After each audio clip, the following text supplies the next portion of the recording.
Good afternoon. My name is Rich Kuchman with Strategic Self-Reliance and Defense. In today's video, we're going to continue the primary assessment video series. Today is C, circulation. We've already covered A, airway, B, breathing, and today we are into C, circulation. This is part of the primary assessment for wilderness first aid or EMT. Right? They both use the same approach. So let's talk about circulation. Circulation, when we talk about circulation in the primary assessment, we're really just talking about two things. Are they bleeding? Are they in shock? That's really what it comes down to, okay? All right, so very quickly, because again, the primary assessment is a quick assessment to identify life-threatening injuries and intervene if necessary. Right? So circulation, you're looking for any signs of massive bleeding, severe bleeding. Are they spurting blood from a lacerated artery, for example? Big pools of blood. Their clothes are soaked with blood, right? Those would be indicators that they've lost a lot of blood. They have a massive hemorrhage. You need to stop that. If you don't, they're going to die, right? You can die in less than 2 minutes from a major arterial bleed, like a femoral bleed, the big vessel that runs down the leg. Okay? A femoral bleed will kill you in 2 minutes. So you don't have a whole lot of time to mess around. All right, so if you find significant bleeding, what we call life-threatening hemorrhage, you treat it immediately. Right? You don't move on, you stop and treat that. So if it's an extremity, tourniquet. Okay? Now, I will say that a caveat to this is if direct pressure works, just pushing pressure on the wound, that's great. But more than likely, you're going to want to do something else because you can't stand there. Now, if you've got help, that's great. You say, hold pressure, I'm going to continue doing my work. But tourniquets are the go-to for extremity bleeding, life-threatening extremity bleeding. So apply a tourniquet.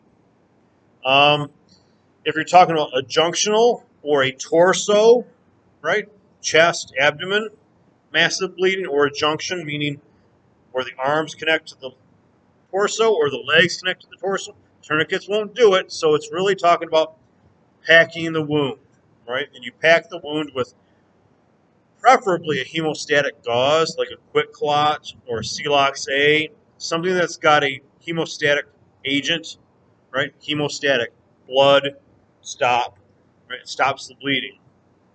If all you've got is gauze, then that's what you use. And you pack the wound, you fill it, and you pack till you can't fit any more in that wound and all the edges, and you put pressure. And hopefully it will clot off. So that's stopping the bleeding. Okay, so that's number one. Number two is looking for signs of shock. So let's talk about shock. We're not talking about emotional shock, like, oh my gosh, I can't believe that happened. Shock here, we're talking about physiologic shock. Shock, in a nutshell, means the body is not getting enough of what it needs. Okay? The tissues, the cells, are starved of oxygen and nutrients. Okay? And that is what shock means. It's a perfusion problem. Blood isn't perfusing to those tissues, and they're starving. Okay? So signs of impending shock would be things like check a pulse, and most of us know how to check a radial pulse. Right? Radial is the thumb side.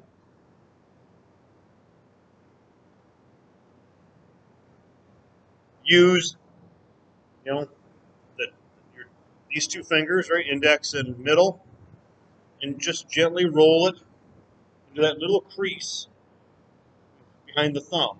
And gentle pressure, and you'll feel the radial pulse. Okay?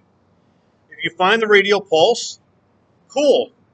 Right? If you have a radial pulse, if you can palpate a radial pulse, they have a blood pressure, a systolic, like the top number when they take your blood pressure, a systolic blood pressure of at least 70 to 80 millimeters of mercury. Okay? And that's not great, but it'll sustain life. Okay? If you cannot feel a pulse, then they're less than that, or they have no heartbeat. So it's one of those two things, right? Besides the pulse, the general look at somebody, right? Do they look? We call it TCTM. It's tissue color. Are they, if they're a white guy like me, are they pale? Right? I mean, pale, like ghostly white pale. If they're a person of color, if they're black or dark Hispanic person, they might be more like an ashen color, like more of a gray. Sometimes you have to look at mucous membranes, right? You can look at the inside of the lips, the inside of the cheek. They talk about inside of the eyelid, but I've never done that to somebody. I'm not going to roll their eyelid up to look. Those tissues should be pink on everybody. If they're very pale, there's a problem. Okay, it's a perfusion problem. So TC is tissue color. TM is temperature and moisture. So if I feel you and you're cool to the touch, you're probably one of two things. You're either shunting blood away from the surface because you don't have enough, or you could be shunting blood away because it's really cold and you're getting a cold environment. You're trying to keep that blood in the core. But when you lose a lot of blood or you're going into shock, you pull that blood that's in the tissues and the periphery back to the core. So your heart, lungs, kidneys, brain all get that oxygen. All right, so TC, T, temperature, moisture. A little sweaty, a little diaphoretic, right? Moist. Right? That's another thing that happens. Clammy skin. Cold and clammy, you'll hear people talk about. Right? So those are signs of shock. Now, I will tell you that the most obvious sign of shock is the brain, right? The brain's a very sensitive organ to loss of oxygen, and we go into shock, and it's lack of perfusion. Oxygen is carried by blood. Lack of perfusion of blood to the brain will cause a lack of oxygen to the brain, and the brain does not function well low on oxygen. So patients that look confused, victims that they can be anxious, agitated, stuporous, where they're hard to wake up, confused. They don't know who they are or where they are or what happened. That's a very early sign of somebody that's sliding into shock. Now, it's not concrete because it could be a head injury, it could be drugs. Well, that's another thing. If you have the capability to take a blood pressure, their blood pressure would be low. If you feel that pulse and it's very, very weak, what we call very thready, hard to feel, or maybe it's running very, very fast, tachycardic, that could be shock too. Okay? So those are all. Now, you're not going to do much for shock in the field. Right? Somebody that's in shock because they lost blood needs blood. Put them flat if they, as long as they don't have any other problems. Lift their feet, elevate their feet so the blood drains from their legs back to their core, and get them to the hospital. Keep them warm so they don't get hypothermic. Obviously, you stopped the bleeding already, so if they were losing blood, you've stopped that process. Get them to the hospital. Right?